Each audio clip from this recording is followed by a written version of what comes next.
الحمد للہ وکفا والصلاة والسلام علی عباده الذین اصطفى اما بعد فاعوذ باللہ من الشیطان الرجیم بسم اللہ الرحمن الرحیم یا ایھا الذین آمنوا لا یسخر قوم من قوم عسى ان یکونوا خیرا منہم ولا نساء من نساء عسى ان یکن خیرا منہن ولا تلمزوا انفسكم ولا تنابزوا بالالقاب بئس الاسم الفسوق بعد الايمان ومن لم يتب فاولئك هم الظالمون يا ايها الذين امنوا اجتنبوا كثيرا من الظن ان بعض الظن اثم ولا تجسسوا ولا يغتب بعضكم بعضا أيحب أحدكم أن يأكل لحم أخيه ميتا فكرهتموه واتقوا الله إن الله تواب رحيم يا أيها الناس إنا خلقناكم من ذكر وأنثى وجعلناكم شعوبا وقبائل لتعارفوا إن أكرمكم عند الله أتقاكم إن الله عليم خبير صدق الله العظيم رب اشرح لي صدري ويسر لي امري واحلل عقدة من لساني يفقهوا قولي اللهم ربنا الهمنا رشدنا واعذنا من شرور انفسنا اللهم ارنا الحق حقا وارزقنا اتباعه وارنا الباطل باطلا وارزقنا اجتنابه اللهم وفقنا لما تحب وترضى آمین یا رب العالمین۔ اب اس نشست میں ہم بغیر کسی تمہید کے ان آیات مبارکہ کا مطالعہ جو ہے کر رہے ہیں۔ اس وقت 3 آیات کی تلاوت کی گئی ہے۔ 2 آیات پہلی اس سورہ مبارکہ میں ہم نے جو حصے کیے ہیں مضامین کے اعتبار سے ان میں سے دوسرے حصے سے متعلق ہیں۔ تیسری آیت اصلاً آخری اور تیسرے حصے سے متعلق ہے، لیکن قرآن مجید کا ایک خاص اسلوب ہے، جہاں مضمون بدلتا ہے وہاں بالعموم کوئی آیت ایسی ہوتی ہے کہ جس کے دونوں طرف رخ ہو، سابق مضمون کی طرف بھی اس کا ایک رخ ہو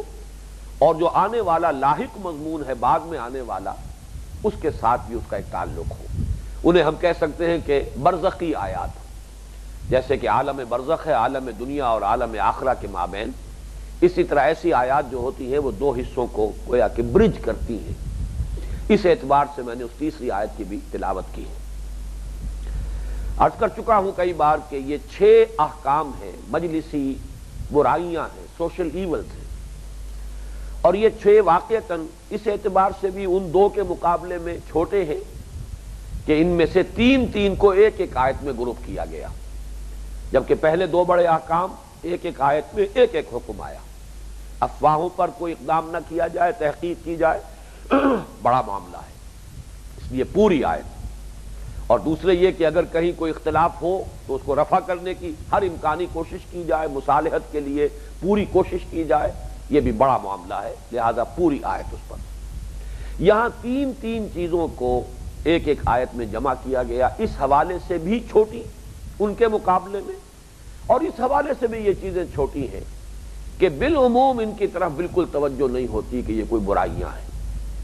بلکہ بعض اوقات تو واقعہ یہ ہے کہ یہ ہمارے ہاں عام مجلسی زندگی کے اندر ایسے معمولات میں شامل ہو گئی ہیں چیزیں کہ ان کے بارے میں سرے سے یہ احساس ہی نہیں رہا کہ یہ کوئی برائی ہے، لیکن واقعہ یہ کہ چیزیں ایسی ہیں کہ جس سے دل پھٹ جاتے ہیں، احساسات مجروح ہوتے ہیں۔ عربی زبان کی ایک کہاوت بھی ہے کہ تلوار کے زخم جو ہے مندمل ہو جاتے ہیں لیکن زبان کے زخم مندمل نہیں ہوتے۔ تلوار کا زخم جو ہے وہ آپ کے بازو پر لگا ہے، اگر فرض کیجئے بازو کٹ ہی گیا تو بات اور ہے، لیکن ویسے زخم ہی ہے صرف، تو یہ مندمل ہو جائے گا۔ لیکن دل پر جو زخم لگتا ہے جا کر، زبان کا زخم جو ہے وہ دل پر لگتا ہے، اور یہ گھاؤ بہت گہرے ہوتے ہیں، ان کا اندمال بڑا مشکل ہوتا ہے، اور پھر اس کا اثر مستقل ہوتا ہے۔ اور 2 افراد کے درمیان اگر وہ رشتہ اخوت مجروح ہو گیا تو اصل میں تو نقصان ملت کو پہنچ رہا ہے۔ یہ ہے اصل بات جس پر میں چاہتا ہوں کہ اس سے پہلے بھی میں نے ایمفیسائز کیا ہے لیکن اب پھر ایمفیسائز کر رہا ہوں، اور اس کی مثال موجود ہے۔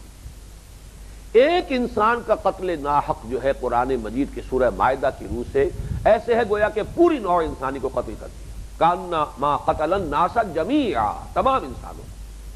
اس لیے کہ جس معاشرے میں یہ امان ختم ہو جائے اور حرمت جان جو ہے،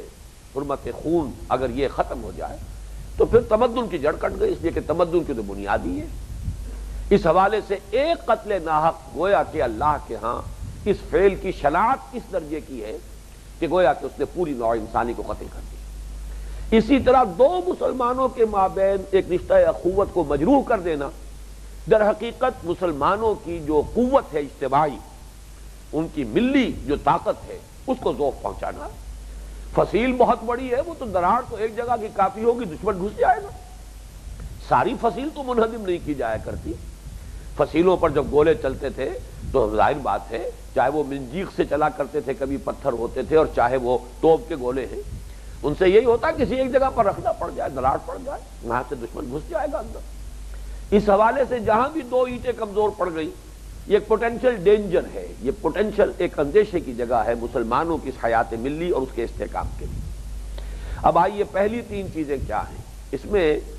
ایک عجیب حکمت، یہ انمل بیجوڑ چیزیں نہیں ہیں کہ ایسے ہی بس تین ادھر سے لے کر اور تین ادھر سے لے کے جمع، ان میں بڑی گہری حکمت ہے۔ تین سوشل ایولز وہ ہیں جو روح در روح ہوتے ہیں، سامنے ہوتے ہیں، اور تین وہ ہیں کہ جو غیب میں ہوتے ہیں، غیبوبت میں ہوتے ہیں، غیر حاضری میں ہوتے ہیں، غائبانہ ہوتے ہیں۔ وہ جو سامنے ہوتے ہیں روح در روح، ان کو تین کو ایک جگہ کیا ہے، اور جو کسی کی غیر حاضری میں ہے، پیٹھ پیچھے ہونے والی باتیں ہیں، عدم موجودگی میں، وہ تین جمع کرتے ہیں۔ ایک اور بہت لطیف بات ہے، یہ پہلی بات کی طرف تو کچھ حضرات کی جو ہے مفسرین اس دور کے ان کی نگاہ گئی ہے، لیکن دوسری بات اس طرح صراحت کے ساتھ مجھے کہیں نہیں ملی، لیکن بڑی گہری بات ہے، اس کو نوٹ کیجئے۔